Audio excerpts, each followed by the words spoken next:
Bleeding വരുമ്പോഴത്തേക്കും നമുക്ക് വീട്ടിൽ തന്നെ ഇരുന്ന് ഫസ്റ്റ് എയ്ഡ് ആയിട്ട് എന്തൊക്കെ ചെയ്യാം എന്നുള്ളതാണ്. അപ്പോൾ ഞാൻ ഒരു നേസൽ ബ്ലീഡ് വന്നു, അതിൽ first thing to do is not to panic. Bleeding വന്നു കഴിഞ്ഞാൽ നമ്മൾ പേടിക്കാതിരിക്കുക, കാരണം പേടിച്ച് ബി പി കൂടി കഴിഞ്ഞാൽ പിന്നെയും ബ്ലീഡിങ് കൂടും. നമ്മൾ ഈ എല്ലിൻ്റെ അവിടെ പിടിച്ച് പ്രസ് ചെയ്തിട്ട് ഒരു കാര്യമില്ല, അവിടെ ആക്ച്വലി വലുതായിട്ട് ബ്ലഡ് വെസൽസ് ഒന്നും പോകുന്നില്ല. നമ്മുടെ മിക്കപ്പോഴും നമ്മൾ ബ്ലീഡ് ചെയ്യുന്നത് മുക്കിൻ്റെ പാലമാണ്, പാലത്തിൻ്റെ ഫ്രണ്ടിൽ നിന്നാണ് പാലമാണ് ബ്ലീഡ് ചെയ്യുന്നത്. അപ്പം നമ്മൾ എപ്പോഴും പൊത്തിപ്പിടിക്കുമ്പം നമ്മൾ ഈ ഫ്രണ്ട് ഭാഗം വേണം പൊത്തിപ്പിടിക്കാൻ. അതും ഇറുക്കി പിടിച്ചു കഴിഞ്ഞ് കഴിഞ്ഞാൽ ഒരു 5 മിനിറ്റ് അങ്ങനെ പിടിച്ച് വായ്ക്കൂടെ തന്നെ ശ്വാസം എടുക്കാനും ശ്രദ്ധിക്കുക. അല്ലാണ്ട് നമ്മൾ പിടിച്ചു 10 സെക്കൻഡ് കഴിഞ്ഞ് വിട്ടു, വീണ്ടും ബ്ലീഡിങ്, വീണ്ടും പിടിച്ചു, അങ്ങനെയല്ല. നമ്മൾ ആ പിടി ഒരു 5 മിനിറ്റ് ആ പിടിച്ചെടുത്ത് നിൽക്കണം. ഉറക്കത്തിന്റെ ഇടയിൽ ബ്ലീഡ് ചെയ്യുന്നു എന്ന് പറയുന്നതും ഇങ്ങനെയുള്ള ലിവർ ഡിസീസസ് അല്ലെങ്കിൽ അങ്ങനെയുള്ള ഉള്ളത് കൊണ്ടായിരിക്കും ആവാം. അതിനാണ് ഇപ്പൊ ഈ പറഞ്ഞ പോലെ നമ്മൾ ഹോസ്പിറ്റലിൽ വന്നിട്ട് എന്തുകൊണ്ടാണ് ഇത് സംഭവിച്ചത് എന്നുള്ളത് ഇവാലുവേറ്റ് ചെയ്യണം എന്ന് പറയുന്നത്. ഇപ്പൊ മിക്കപ്പോഴും എന്താ സംഭവിക്കുന്നത് വെച്ചാൽ ഒരു നേസൽ ബ്ലീഡ് വന്നു കഴിഞ്ഞാൽ നമ്മളൊന്ന് മുഖം ഒന്ന് കഴുകി കഴിയുമ്പോൾ ചിലപ്പോൾ ഇത് സ്റ്റോപ്പ് ആവും. അപ്പം ഇനിയിപ്പോൾ കുഴപ്പമില്ലല്ലോ, എന്തോ കാരണം കൊണ്ട് വന്നു എന്നുള്ള രീതിയിൽ അതൊരിക്കലും എടുക്കാൻ പാടില്ല. നമ്മൾ ബ്ലീഡിങ് വന്നിട്ടുണ്ടോ എന്തായാലും ഒരു ഹോസ്പിറ്റലിൽ പോവുകയും നമ്മൾ എന്തുകൊണ്ടാണ് അത് സംഭവിച്ചതെന്നുള്ളത് ഒന്നൊരു റൂട്ട് കോസ് അനാലിസിസ് ചെയ്യുകയും വേണം. ഇതിൽ പക്ഷെ നമുക്ക് വീട്ടിൽ നിന്ന് തന്നെ ചെയ്യാനുള്ള കുറേ കാര്യങ്ങളുണ്ട്. അതെന്തൊക്കെയാണ്? ബ്ലീഡിങ് വരുമ്പോഴത്തേക്കും നമുക്ക് വീട്ടിൽ തന്നെ ഇരുന്ന് ഫസ്റ്റ് എയ്ഡ് ആയിട്ട് എന്തൊക്കെ ചെയ്യാം എന്നുള്ളതാണ്. അപ്പോൾ ഞാൻ ഒരു നേസൽ ബ്ലീഡ് വന്നു, അതിൽ first thing to do is not to panic. Bleeding വന്നു കഴിഞ്ഞാൽ നമ്മൾ പേടിക്കാതിരിക്കുക, കാരണം പേടിച്ച് ബി പി കൂടി കഴിഞ്ഞാൽ പിന്നെയും ബ്ലീഡിങ് കൂടും. അതുകൊണ്ട് തന്നെ നമ്മൾ പാനിക് അടിക്കാതിരിക്കുക എന്നുള്ളതാണ് ഫസ്റ്റ് തിങ് ടു ഡു. അപ്പം നമ്മൾ ആദ്യം ചെയ്യേണ്ടതെന്ന് പറഞ്ഞു കഴിഞ്ഞാൽ നമ്മൾ ഏത് പൊസിഷനിലാണെങ്കിലും ഇരിക്കുമ്പോഴത്തേക്കും എന്താണെന്ന് വെച്ച് കഴിഞ്ഞാൽ നമ്മൾ ഈ പറഞ്ഞ പോലെ ഹാർട്ട് ബ്ലഡ് പമ്പ് ചെയ്തുകൊണ്ടിരിക്കണം. അപ്പം മുകളിലേക്ക് പമ്പ് ചെയ്യാൻ അദ്ദേഹത്തിന് ഈ പറഞ്ഞ പോലെ ഉള്ളതിൽ ബുദ്ധിമുട്ട് കുറച്ച് കൂടുതലാണ്. അപ്പം നമ്മൾ ആ ഒരു പമ്പിങ് ഇത് കുറയ്ക്കാൻ വേണ്ടിയിട്ടാണ് നമ്മൾ ആദ്യം ഒന്ന് എഴുന്നേറ്റ് ഇരിക്കാൻ പറയുന്നത്. ഇരിക്കുന്നതിൻ്റെ ഒപ്പം തന്നെ നമ്മൾ മൂക്ക് നന്നായിട്ട് പ്രസ് ചെയ്യുക. പ്രസ് ചെയ്യുമ്പോൾ നമ്മൾ ശ്രദ്ധിക്കേണ്ട കാര്യം, നമ്മൾ ഈ എല്ലിൻ്റെ അവിടെ പിടിച്ച് പ്രസ് ചെയ്തിട്ട് ഒരു കാര്യമില്ല, അവിടെ ആക്ച്വലി വലുതായിട്ട് ബ്ലഡ് വെസൽസ് ഒന്നും പോകുന്നില്ല. നമ്മുടെ മിക്കപ്പോഴും നമ്മൾ ബ്ലീഡ് ചെയ്യുന്നത് മുക്കിൻ്റെ പാലമാണ്, പാലത്തിൻ്റെ ഫ്രണ്ടിൽ നിന്നാണ് പാലമാണ് ബ്ലീഡ് ചെയ്യുന്നത്. അപ്പം നമ്മൾ എപ്പോഴും പൊത്തിപ്പിടിക്കുമ്പം നമ്മൾ ഈ ഫ്രണ്ട് ഭാഗം വേണം പൊത്തിപ്പിടിക്കാൻ. അതും ഇറുക്കി പിടിച്ചു കഴിഞ്ഞ് കഴിഞ്ഞാൽ ഒരു 5 മിനിറ്റ് അങ്ങനെ പിടിച്ച് വായ്ക്കൂടെ തന്നെ ശ്വാസം എടുക്കാനും ശ്രദ്ധിക്കുക. അല്ലാണ്ട് നമ്മൾ പിടിച്ചു 10 സെക്കൻഡ് കഴിഞ്ഞ് വിട്ടു, വീണ്ടും ബ്ലീഡിങ്, വീണ്ടും പിടിച്ചു, അങ്ങനെയല്ല. നമ്മൾ ആ പിടി ഒരു 5 മിനിറ്റ് ആ പിടിച്ചെടുത്ത് നിൽക്കണം. നമ്മൾ ഈ അതുപോലെ തന്നെ പൊസിഷൻ ആണെങ്കിലും നമ്മൾ ഒരിക്കലും ഇങ്ങനെ വെച്ച് പിടിക്കാൻ പാടില്ല. അത് കുറേ നമ്മൾ തൊണ്ടയിലേക്ക് വരികയും അതുപോലെ തന്നെ അത് ഇറക്കുകയും പിന്നെ അത് ഒരു ബ്ലഡ് ഛർദ്ദിക്കുകയും ഒക്കെ അങ്ങനെ ആ ഒരു സീക്വൻസിലേക്ക് പോകും. അതിനേക്കാളും നമ്മൾ ചെയ്യേണ്ടത് നേരെ ഇരിക്കുക, പൊത്തിപ്പിടിക്കുക, കുറച്ച് ഫ്രണ്ടിലോട്ടായിട്ടിരിക്കുക. ഇതാണ് പൊസിഷൻ. അപ്പൊ എന്ത് പറ്റുമെന്ന് വെച്ച് കഴിഞ്ഞാല് അപ്പോഴും ബ്ലീഡ് ചെയ്യുന്നുണ്ടാവോ? ഇല്ല, നമ്മളിതിപ്പോൾ അടച്ചു വെച്ചു. അപ്പോൾ ബ്ലീഡിങ് നിൽക്കും. എങ്ങാനും ഉള്ള ബ്ലഡൊക്കെ പിന്നെ ഉള്ളിലേക്കാണ് വരാം. എന്ന് വെച്ചാൽ നമ്മളിങ്ങനെ ഫ്രണ്ടിലോട്ട് ഇരിക്കുമ്പോൾ നമുക്കത് എളുപ്പം തുപ്പി കളയും. നമ്മളൊരു പാത്രം ഇങ്ങനെ പിടിച്ചിരിക്കുകയാണെന്നുണ്ടെങ്കിൽ അത് എളുപ്പം നമുക്ക് തുപ്പി കളയാനും പറ്റും. മറ്റേതെന്ന് പറഞ്ഞാൽ നമ്മൾ ഇങ്ങനെ ഇരിക്കുമ്പോഴത്തേക്കും നമ്മളെല്ലാം ഇറക്കുകയും പിന്നെ ഒരു അരമണിക്കൂർ കഴിയുമ്പോൾ നമ്മൾ ബ്ലഡ് എന്ന് പറയുന്നത് ഭയങ്കര ഇറിറ്റൻ്റ് ആണ് വയറിനെ. അപ്പം ഉള്ളിലേക്ക് പോയി കഴിഞ്ഞാൽ അത് എന്തായാലും ഛർദ്ദിച്ചിങ്ങ് പോരുകയും ചെയ്യും. അതിനൊന്നും നിൽക്കാതെ ആദ്യം തന്നെ അതങ്ങ് നമുക്ക് തുപ്പി കളയുകയും ചെയ്യാം. പിന്നെ നമ്മൾ ഈ ഇരിക്കുന്ന നേരം കൊണ്ട് അടുത്തുള്ള ആളെടുത്ത് പോയിട്ട് ഐസ് എടുത്തുകൊണ്ട് വരാൻ പറയാം. അപ്പം നമ്മൾ ഈ പറഞ്ഞ പോലെ ടെമ്പറേച്ചർ ഒന്ന് ലോവർ ഡൗൺ ചെയ്ത് കൊടുക്കുമ്പോഴത്തേക്കും ഈ ബ്ലീഡിങ് അങ്ങ് കുറയ്ക്കാൻ നമുക്ക് സഹായിക്കും. അപ്പം മൂക്കിൽ ഐസ് വെക്കുക, അതുപോലെ തന്നെ പറ്റുകയാണെങ്കിൽ വായിലും കുറച്ച് ഐസ് വാട്ടറോ അല്ലെങ്കിൽ ഒരു ഐസ് ക്യൂബോ അണ്ണാക്കിലേക്ക് വെക്കുക, അല്ലെങ്കിൽ കുറച്ചൊരു ഐസ് വാട്ടർ കുറച്ച് വായിൽ കൊള്ളുകയും കൂടെ ചെയ്താൽ ഞാൻ പറഞ്ഞില്ലേ ആ വഴി 2 ബ്ലഡ് വെസൽ പോകുന്നുണ്ട്, അതിനെ നമുക്കൊന്ന് ശമിപ്പിക്കാനായിട്ട് പറ്റും. അതൊരു കാര്യം. പിന്നെ ഇതൊന്ന് സ്റ്റോപ്പായി കഴിഞ്ഞ് കഴിഞ്ഞാൽ പിന്നെ നമുക്ക് ചെയ്യാൻ പറ്റുന്ന ഒരു കാര്യം എന്ന് പറഞ്ഞു കഴിഞ്ഞാൽ എന്തെങ്കിലും ഒരു നേസൽ ഡ്രോപ്സ് വീട്ടിലിരിക്കുന്നുണ്ടെങ്കിൽ ഏത് നേസൽ ഡ്രോപ്സ് ആയിക്കോട്ടെ അതൊന്നും ഒഴിക്കുക എന്നുള്ളത് ഡീകൺജസ്റ്റൻ്റ് ആയിരിക്കും. നേസൽ ഡ്രോപ്സ് മിക്കപ്പോഴും ഡീകൺജസ്റ്റൻ്റ് ആണ് നമ്മുടെ വീട്ടിൽ. പിന്നുള്ളത് saline nasal drops. Saline nasal drops ഇതിനെ ഉപദ്രവിക്കില്ല, പക്ഷേ ഡീകൺജസ്റ്റൻ്റ് ആണ് നമ്മുടെ അടുത്ത്. നമ്മൾക്ക് എല്ലാവരുടെ അടുത്തും ഉണ്ടാവും ഡീകൺജസ്റ്റൻ്റ് നേസൽ ഡ്രോപ്സ്. അത് ഒഴിക്കുകയാണെന്നുണ്ടെങ്കിൽ ബ്ലഡ് വെസൽസ് പെട്ടെന്ന് നമ്മുടെ മ്യൂക്കോസ പെട്ടെന്ന് ഡീകൺജസ്റ്റഡ് ആവുകയും ആ ബ്ലീഡിങ് ഒന്ന് കുറയ്ക്കാൻ സഹായിക്കുകയും ചെയ്യും. അതാണ് പിന്നെ ചെയ്യാനുള്ളൊരു കാര്യം. പിന്നെ വരുമ്പോഴേക്കും നമ്മളിപ്പം ഇത്രയും നമ്മൾ ചെയ്യുമ്പോഴത്തേക്കും ഇതൊന്നും നിൽക്കും.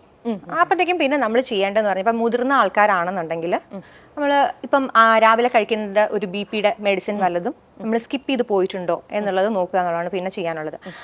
അപ്പൊ ഒന്നൊന്നും സ്റ്റോപ്പ് ചെയ്ത് കഴിയുമ്പോഴത്തേക്കും ആ മിസ്ഡ് ഡോസ് അതങ്ങ് എടുക്കുക. കാരണം ഈ BP ഇങ്ങനെ ഷൂട്ട് ചെയ്ത് കഴിഞ്ഞ് കഴിഞ്ഞാലും ചിലപ്പോൾ ഞാൻ പറഞ്ഞില്ലേ ഹൈപ്പർടെൻസീവ് ബ്ലീഡിംഗ് ബാക്കിൽ കൂടെ വരുന്നതും BP ഷൂട്ട് ചെയ്ത് കഴിഞ്ഞാൽ വരും. അപ്പം നമ്മൾ BP മരുന്ന് അപ്പം തന്നെ എടുക്കുക. ഇങ്ങനത്തെ കാര്യങ്ങളൊക്കെ ചെയ്ത് ഇതൊന്ന് അണ്ടർ കൺട്രോളിലായതിനു ശേഷം ഡെഫിനറ്റ് ആയിട്ടും ഹോസ്പിറ്റലിൽ പോവുക. നമ്മൾ ആ ഒരു ചെറിയ ബ്ലീഡാണോ വലിയ ബ്ലീഡാണോ ഇതിനൊന്നും നിൽക്കണ്ട. ഇതൊന്ന് സ്റ്റോപ്പായി കഴിഞ്ഞ് ഒന്ന് ഈ ബ്ലീഡിങ് ഒന്ന് നിൽക്കുമ്പം പതുക്കെ ഹോസ്പിറ്റലിൽ പോവുകയും ഒരു ENT ഡോക്ടറിനെ തന്നെ കാണുകയും ചെയ്യണം. ഈ നമ്മൾ ഡ്രൈ ആയിട്ടുള്ള വെതർ അല്ലെങ്കിൽ ഒരു വിന്റർ സീസൺ ഇതിലൊക്കെയാണ് നമ്മൾ ബ്ലീഡിങ് കൂടുതലായിട്ടും കാണുക. ആ ഒരു ഡ്രൈ സീസണിലാണ് നമ്മുടെ വരണ്ട രീതിയിലുള്ള ഒരു മ്യൂക്കോസ വരുമ്പോഴാണ് ഈ പൊട്ടി വരുന്നത്. നമ്മൾ ആ സമയത്ത് അപ്പൊ അങ്ങനത്തെ ഒരു ടെൻഡൻസി ഉള്ള ആൾക്കാർ നമ്മൾ ആദ്യമേ ഈ പറഞ്ഞ പോലെ ഒന്നുകിൽ ഹ്യൂമിഡിഫയർ നമുക്ക് റൂമിൽ യൂസ് ചെയ്യാം. നമുക്ക് വീട്ടിൽ നമ്മുടെ ഹ്യൂമിഡിഫയർ ഉണ്ടെങ്കിൽ യൂസ് ചെയ്യാം. അല്ലെങ്കിൽ ഈ മൂക്കിൽ തന്നെ സെലൈൻ ജെല്ല് കിട്ടും. അത് നമ്മൾ ആ ഡ്രൈ ആയി തുടങ്ങുമ്പോൾ അല്ലെങ്കിൽ ആ ഒരു ക്ലൈമറ്റ് ചേഞ്ചിൽ തന്നെ അത് അപ്ലൈ ചെയ്ത് തുടങ്ങുകയാണെന്നുണ്ടെങ്കിൽ ഇങ്ങനെ വരുന്നതിനെ പ്രിവെന്റ് ചെയ്യാൻ പറ്റും. ഡോക്ടർ, ഇപ്പോൾ നോസ് ബ്ലീഡിംഗ് ആയിട്ട് ഹോസ്പിറ്റലിലേക്ക് കൊണ്ടുപോകുമ്പോൾ എന്തൊക്കെ കാര്യങ്ങളാണ് ശ്രദ്ധിക്കേണ്ടത്? നമ്മളെ ഒന്നെന്ന് പറഞ്ഞു കഴിഞ്ഞാൽ എന്തായാലും നമ്മൾ ഹോസ്പിറ്റലിൽ പോവുക എന്നുള്ളതാണ്. ഇപ്പം ചെറിയ ബ്ലീഡിങ് ആയിക്കോട്ടെ, വലിയ ടൊറൻഷ്യൽ ബ്ലീഡ് ആയിക്കോട്ടെ, എന്തായിക്കോട്ടെ, ഇത് നിന്ന് കഴിയുമ്പോഴത്തേക്കും ഇനി വരികയാണെങ്കിൽ നോക്കാം എന്നുള്ള ഒരു ആറ്റിറ്റ്യൂഡ് എടുക്കാതെ ഉടനെ തന്നെ, അല്ലെങ്കിൽ ഇത് നിന്ന് കുറച്ച് സമയത്തിന് ശേഷമാണെങ്കിലും ഒന്ന് ഹോസ്പിറ്റലിൽ പോയി ഒരു ENT ഡോക്ടറിനെ പിറ്റേ ദിവസം രാവിലെ കാണിച്ചാലും ഇപ്പൊ രാത്രിയാണ് ഇത് സംഭവിക്കുന്നതെങ്കിൽ രാത്രി തന്നെ എടുത്ത് ഓടണം എന്നുള്ളതല്ല. നിന്നിട്ടുണ്ട് എന്നാണെന്നുണ്ടെങ്കിൽ ഓക്കെ, എന്തൊക്കെ ഫസ്റ്റ് എയ്ഡ് കൊടുത്തിട്ടും നിൽക്കുന്നില്ല എന്നുള്ള ഒരു 10 മിനിറ്റ് കഴിഞ്ഞിട്ടും ബ്ലീഡിങ് നിൽക്കുന്നില്ലെങ്കിൽ അപ്പൊ തന്നെ കൊണ്ടുപോകേണ്ട ആവശ്യമുണ്ട്. അതല്ല നിന്നു എന്നാണെന്നുണ്ടെങ്കിലും പിറ്റേ ദിവസമെങ്കിലും നമ്മളൊരു ENT ഡോക്ടറിനെ പോയി കണ്ട് എന്താണ് സംഭവിച്ചിട്ടുള്ളത് എന്നുള്ളത് നോക്കേണ്ടതാണ്.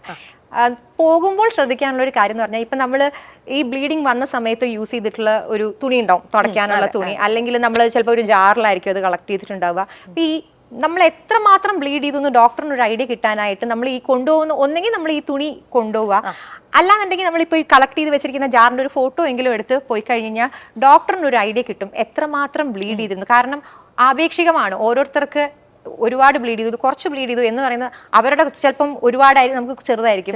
അവർ ചിലപ്പോൾ ഭയങ്കര സീരിയസ് ആയിട്ട് എടുത്തിട്ടില്ല, പക്ഷെ നോക്കുമ്പോൾ നല്ല ടൊറൻഷ്യൽ ബ്ലീഡ് ഉണ്ടായി കാണും. അതുകൊണ്ട് നമുക്കൊരു ഐഡിയ കിട്ടാൻ, ഒരു ENT ഡോക്ടറിന് ഒരു ഐഡിയ കിട്ടാനായിട്ട് അതിൻ്റെ ഒരു ഫോട്ടോ എങ്കിലും എടുത്ത് കൊണ്ടുപോകുന്നത് വളരെ ഉപകാരപ്രദമായിരിക്കും.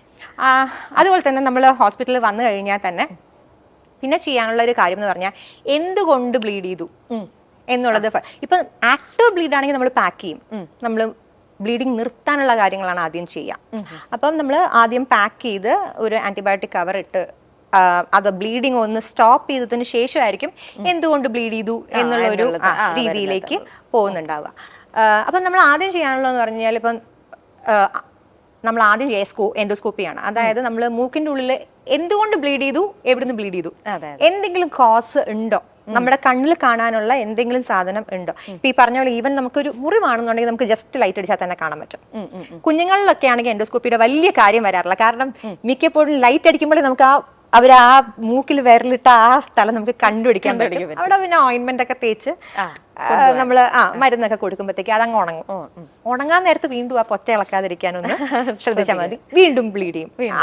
അത് മാത്രം ഒന്ന് ശ്രദ്ധിക്കാനുള്ളൂ. നേരെ മറിച്ച് വലിയ ആൾക്കാരിലാണെങ്കിൽ നമുക്ക് ചിലപ്പം എന്തുകൊണ്ട് ബ്ലീഡ് ചെയ്തു എന്നുള്ളത് നമുക്ക് ഇങ്ങനെ ഒറ്റയടിക്ക് നോക്കി കഴിഞ്ഞ് കഴിഞ്ഞാൽ കിട്ടില്ല. അപ്പം നമ്മൾ സ്കോപ്പി ചെയ്ത് DNE പറയും, ഡയഗ്നോസ്റ്റിക് നേസൽ എൻഡോസ്കോപ്പി, മൂക്കിൻ്റെ ഉള്ളിൽ മാത്രം ചെയ്യുന്ന എൻഡോസ്കോപ്പ് വെച്ച് നമ്മൾ നോക്കി എന്തുകൊണ്ട് ഇപ്പം ഈ പറഞ്ഞ പോലെ ഒരു മാസമാണോ, ഒരു ചതയാണോ, ചതയിൽ നിന്നാണോ ബ്ലീഡ് ചെയ്തത്. പിന്നെ വേറൊരു കോസ് എന്ന് പറഞ്ഞു കഴിഞ്ഞാൽ നമ്മുടെ മൂക്കിന്റെ പാലത്തിന്റെ വളവില്ലേ, അതില് സ്പർ എന്ന് പറയുന്ന ഒരു സാധനം. അതായത് നമ്മുടെ പാലം ഇങ്ങനെ സ്മൂത്ത് ആയിട്ട് വളഞ്ഞിരിക്കുകയാണെന്നുണ്ടെങ്കിൽ മൂക്കടപ്പ്, സൈനസൈറ്റിസ് അങ്ങനത്തെ ഒക്കെ വരുള്ളൂ. നേരെ മറിച്ച് സ്പർ എന്ന് പറഞ്ഞു കഴിഞ്ഞാൽ വളരെ ഷാർപ്പായിട്ടുള്ള ഒരു നേസൽ ബോൺ ഉണ്ട്, അത് വളരെ ഷാർപ്പായിട്ട് നിൽക്കുന്നതിനെയാണ് നമ്മൾ സ്പർ എന്ന് പറയുന്നത്. അപ്പൊ സ്പറിന്റെ പ്രശ്നം എന്ന് വെച്ച് കഴിഞ്ഞാൽ സ്പർ ഭയങ്കര ഷാർപ്പായിരിക്കും. അപ്പോൾ അതിൻ്റെ മുകളിലുള്ള ഈ മ്യൂക്കോസൽ ലെയർ, നമ്മുടെ മൂക്കിൻ്റെ ഉള്ളിലത്തെ ആ ലെയർ എന്ന് പറയുന്നത് ഭയങ്കര സ്ട്രെച്ച്ഡ് ആയിരിക്കും. അപ്പോൾ എന്താ വെച്ച് കഴിഞ്ഞാൽ ഒരു ഇത്തിരി ഡ്രൈ ആകുമ്പോൾ തന്നെ പൊട്ടി അങ്ങ് ബ്ലീഡ് ചെയ്യും. അപ്പം ഇനിയിപ്പം നമ്മൾ അതിൻ്റെ മുകളിൽ എന്തൊക്കെ വെച്ച് പൊത്തി കഴിഞ്ഞു കഴിഞ്ഞാലും സ്പർ അവിടെ നിൽക്കുന്നിടത്തോളം കാലം സ്ഥിരമായിട്ട് ബ്ലീഡ് ചെയ്തുകൊണ്ടിരിക്കും. നമ്മൾ മൂക്കിൽ വിരലിടേണ്ട, ഒരു സൈനസൈറ്റിസ് വരേണ്ട, ഒന്നും വരണ്ട, വെറുതെ കാറ്റടിച്ചാൽ തന്നെ ഡ്രൈ ആയി കഴിഞ്ഞു കഴിഞ്ഞാൽ ഉടനെ സ്പറിന്റെ മുകളിൽ ബ്ലഡ് വെസൽ നിൽക്കുന്നുണ്ടെന്നുണ്ടെങ്കിൽ ബ്ലീഡ് ചെയ്യും. അതുകൊണ്ട് ഇത് കുട്ടികളിലും മുതിർന്നവരിലും വരുന്നത് ഇല്ല. തന്നെയാണ്. നമ്മൾ ഒരു മൂക്കിന്റെ പാലത്തിന്റെ വളവ് കുഞ്ഞുങ്ങളിൽ ഒരു 17 വയസ്സ് വരെയൊക്കെ ആണെന്നുണ്ടെങ്കിൽ അത് വളരുന്ന പ്രായമാണ്. അപ്പൊ നമ്മൾ ഈ വളവ് ചിലപ്പോൾ നമ്മുടെ മുഖം വലുതാവുമ്പോഴത്തേക്കും ചിലപ്പോൾ അതങ്ങ് ആ വളവിന് സ്പേസ് കിട്ടി അത് സ്ട്രെയിറ്റ് ആവാം. ഇല്ല, നമ്മൾ വളവ് ആദ്യമേ ഒക്കെ ശരിയാക്കി വെച്ചു, വളരുന്ന പ്രായമല്ല, അത് വീണ്ടും വളയാം. അപ്പൊ നമ്മൾ ആ വളരുന്ന പ്രായം കഴിയുന്നവരെ മൂക്കിന്റെ പാലത്തിന്റെ വളവിനെ നമ്മൾ പ്രത്യേകിച്ച്, അല്ലെങ്കിൽ പിന്നെ അത്രയ്ക്ക് ഒരു പ്രശ്നം ഉണ്ടാക്കുന്ന എന്തെങ്കിലും ഒരു കോസ് ഉണ്ടെങ്കിൽ മാത്രമേ നമ്മൾ ആ വളവിനെ അഡ്രസ് ചെയ്യാറുള്ളൂ. വലിയ ആൾക്കാർക്ക് സ്പർ ഉണ്ടെന്നുണ്ടെങ്കിൽ പിന്നെ നമ്മൾ ഇനി അതിന്റെ മുകളിൽ എന്ത് ചെയ്തിട്ടും കാര്യമില്ല, അത് നേരെയാക്കുക എന്നുള്ളത് തന്നെയാണ് ചെയ്യാൻ. അതിന് വേണ്ടിയിട്ട് എന്താണ് ചെയ്യാൻ പറ്റുന്നത്? സർജറി ആണോ? സർജറിയേ ഉള്ളൂ. മൂക്കിന്റെ പാലം എന്ന് പറയുന്നത് അത് ഒരു എല്ലുണ്ട്. ഇപ്പൊ കാട്ട്ലേജും എല്ലും രണ്ടും ഉണ്ട്. നമ്മൾ എല്ലിനെ ഇനിയിപ്പോൾ നോക്കി പഠിപ്പിച്ചാലും അല്ലെങ്കിൽ മരുന്ന് കൊടുത്തു കഴിഞ്ഞാലും അതിന്റെ മുകളിൽ എന്ത് വെച്ച് പരട്ടി കഴിഞ്ഞാലും എല്ല് തന്നെയാണ്. അതിനെ നേരെയാക്കാതെ, അതിനെ നമ്മൾ എടുത്തു മാറ്റാതെ, ആ വളവിനെ എടുത്ത് മാറ്റി അതിന് ബാക്കി ശരിയാക്കി വെക്കാതെ നമുക്കൊന്നും ചെയ്യാൻ പറ്റില്ല. അത് സർജറി തന്നെയാണ് അതിന്റെ ഉത്തരം. അതിലിപ്പം മൂക്ക് തന്നെ പല വെറൈറ്റീസ് ഓഫ് മൂക്കുകളുണ്ട്.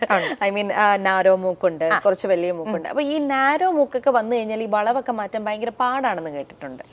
നമ്മൾ ഇപ്പം എന്ന് പറഞ്ഞു കഴിഞ്ഞാല് എല്ലാം എൻഡോസ്കോപ്പി വെച്ചാണ്. ഇപ്പം സെപ്റ്റോപ്ലാസ്റ്റി ആണെങ്കിൽ പോലും നമ്മുടെ പാലത്തിന്റെ വളവ് നേരെയാക്കുന്ന സർജറീസ് പോലും നമ്മൾ എൻഡോസ്കോപ്പ് വെച്ചാണ് ചെയ്യുന്നത്. അപ്പൊ പിന്നെ ഈ പറഞ്ഞ പോലെ അത്രയ്ക്ക് പിന്നെ നമുക്കത് ഈ സ്പെക്യുലവും കാര്യങ്ങളും ഒക്കെ ഉണ്ട്, അതിന് വൈഡൻ ചെയ്യാനും കാര്യത്തിനും ഒക്കെ ആയിട്ടുള്ള ഇൻസ്ട്രുമെന്റ്സും ഉണ്ട്. അതുകൊണ്ട് ഇപ്പം ഈ പറഞ്ഞ പോലെ ഇപ്പം അതിനൂതന ടെക്നോളജീസ് മുന്നോട്ട് വന്നുകൊണ്ടിരിക്കുന്ന ഒരു സമയമാണ്. അതുകൊണ്ട് ഇങ്ങനത്തെ ലിമിറ്റേഷൻസ് ഒക്കെ മെഡിക്കൽ ഇത് തന്നെ മറികടന്നുകൊണ്ടിരിക്കുകയാണ്. അതുകൊണ്ട് കുഴപ്പമില്ല. അപ്പം അതുകൊണ്ട് ആദ്യം നമ്മൾ എൻഡോസ്കോപ്പി ചെയ്ത് എന്തുകൊണ്ട് ബ്ലീഡ് ചെയ്തു, എവിടുന്ന് ബ്ലീഡ് ചെയ്തു. ഇനി ചെറിയ ബ്ലഡ് വെസൽ ഒക്കെ ഈ പറഞ്ഞ പോലെ നമ്മൾ ഈ ടീലൻജെക്ടേസിയ എന്ന് പറയും, അതായത് ബ്ലഡ് വെസൽ കുറച്ച് ഒന്ന് എന്താണ് പറയുക വലുതായി നിൽക്കുക, അങ്ങനെയൊക്കെയുള്ള അവിടെ നിന്നൊക്കെ ആക്റ്റീവായിട്ട് ബ്ലീഡ് ചെയ്ത് നമ്മളൊന്ന് ജസ്റ്റ് കരിച്ചു കഴിഞ്ഞാൽ തന്നെ ആ ബ്ലീഡിങ് പിന്നെ നിന്നോളും. കോട്ടറൈസേഷൻ എന്ന് പറയുന്നത് കെമിക്കൽ കോട്ടറി ഉണ്ട്, ഇലക്ട്രിക്കൽ കോട്ടറി ഉണ്ട്. നമ്മൾ മരുന്ന് വെച്ച് കരിക്കും. ഇല്ലാന്നുണ്ടെങ്കിൽ നമ്മൾ ഒരു ചെറിയൊരു ഇലക്ട്രിക് ഇത് ബൈപോളാർ അല്ലെങ്കിൽ മോണോപോളാർ എന്ന് പറഞ്ഞിട്ട് നമുക്കൊരു ഇലക്ട്രോഡ് ഉണ്ട്, അത് വെച്ച് ജസ്റ്റ് ഒന്ന് കരിച്ചു കഴിഞ്ഞാൽ ജസ്റ്റ് ആ കരിച്ചു കഴിഞ്ഞാൽ പിന്നെ അത് ആ ഏരിയയിൽ നിന്ന് ബ്ലീഡ് ചെയ്യില്ല. പക്ഷെ എന്തുകൊണ്ട് അങ്ങനെ ഒരു ഇത് വന്നു എന്നുള്ളത് പിന്നെ നമ്മൾ അല്ലാതെ ബ്ലഡ് ടെസ്റ്റും കാര്യങ്ങളും ഒക്കെ ചെയ്ത് വൈ എന്നുള്ളത് നമ്മൾ പിന്നീട് കണ്ടുപിടിക്കണം. ഈ പറഞ്ഞ പോലെ ഞാൻ പറഞ്ഞില്ലേ, ഇനിയിപ്പം കുറേ ഡെഫിഷ്യൻസീസിന്റെ കാര്യമാണെങ്കിലും അല്ലെങ്കിൽ എന്തെങ്കിലും ഈ ലിവർ സംബന്ധമായിട്ടുള്ള എന്തെങ്കിലും കാര്യം ഉണ്ടെങ്കിലും ഒക്കെ അതെന്തുകൊണ്ട് സംഭവിച്ചു എന്നുള്ളത് നമ്മൾ അത് പിന്നീടുള്ള ഇൻവെസ്റ്റിഗേഷൻസ് ആണ്. ഇപ്പം നമ്മൾ ഈ പറഞ്ഞ പോലെ മൂക്കിൽ എന്തെങ്കിലും കണ്ടു കഴിഞ്ഞാൽ നമുക്ക് സഡൻ ആയിട്ട് ചെയ്യാനുള്ളത്. പിന്നെ ഈ പറഞ്ഞ പോലെ നമ്മളൊരു ചതയായിട്ട് കണ്ടു പക്ഷെ ബ്ലീഡിംഗ് ഒന്നും ഇല്ല എന്നുണ്ടെങ്കിൽ പിന്നെ നമ്മൾ അടുത്തത് CT സ്കാൻ ചെയ്യുക എന്നുള്ളതാണ്. ആ ഏരിയയുടെ CT ചെയ്തിട്ട് എന്താണ് അതെന്നുള്ളത് ഡിഫൈൻ ചെയ്യുക, അത് എവിടുന്ന് വരുന്നു, എന്ത് ചെയ്യാൻ പറ്റും എന്നുള്ളത് ഡിഫൈൻ ചെയ്യുക എന്നുള്ളതാണ് പിന്നെ ചെയ്യാനുള്ളത്. പിന്നെ ഇതാണ് ഇപ്പം മൂക്കിന്റെ പാലത്തിന്റെ ആണെങ്കിൽ നമ്മൾ സർജറി ചെയ്യും. ഇല്ല ഇനിയിപ്പം ദശയാണെങ്കിലും സർജറി ചെയ്ത് മാറ്റുകയാണ് ചെയ്യാനുള്ളത്. ഓക്കെ, അപ്പൊ ഈ നേസൽ ബ്ലീഡിംഗ് വന്നു കഴിഞ്ഞതിന് ശേഷം ഉള്ള ട്രീറ്റ്മെന്റിനെ കുറിച്ചാണ് പറഞ്ഞത്.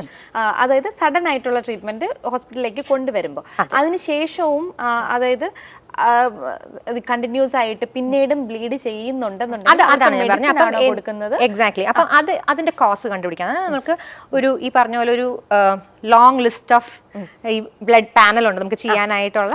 എന്തൊക്കെ ബ്ലഡിൽ തന്നെ ഈ ക്ലോട്ടിങ്ങിലേക്ക് ഹെൽപ്പ് ചെയ്യുന്നതായിട്ടുള്ള ഒരുപാട് കാര്യങ്ങളുണ്ട്. അപ്പം ഇതെല്ലാം ചെയ്ത് നോക്കിയിട്ട് ഇതിൽ ഏതെങ്കിലും ഒന്നെങ്കിലും വേരിയേഷൻ ഉണ്ടോ എന്നുള്ളത് നോക്കിയിട്ട് അത് പിന്നെ ഹെമറ്റോളജിസ്റ്റിന്റെ ഭാഗമായിട്ട് വരും. അത് പിന്നെ നമ്മൾ കംപ്ലീറ്റ് ആയിട്ട് അവർക്ക് പിന്നെ ആൽക്കഹോൾ കൺസംഷൻ ഉള്ള ആൾക്കാർ അത് കംപ്ലീറ്റ് ആയിട്ട് ആ ഒരു ട്രീറ്റ്മെന്റിലേക്ക് സ്റ്റോപ്പ് ചെയ്യുക എന്നുള്ളതാണ്. BP കൂടി വരുന്ന ആൾക്കാരിലാണെന്നുണ്ടെങ്കിൽ അതിന്റെ ഡോസ് അഡ്ജസ്റ്റ് ചെയ്യുക, BP കുറയ്ക്കാനുള്ള മാർഗങ്ങൾ കൊണ്ടുവരിക.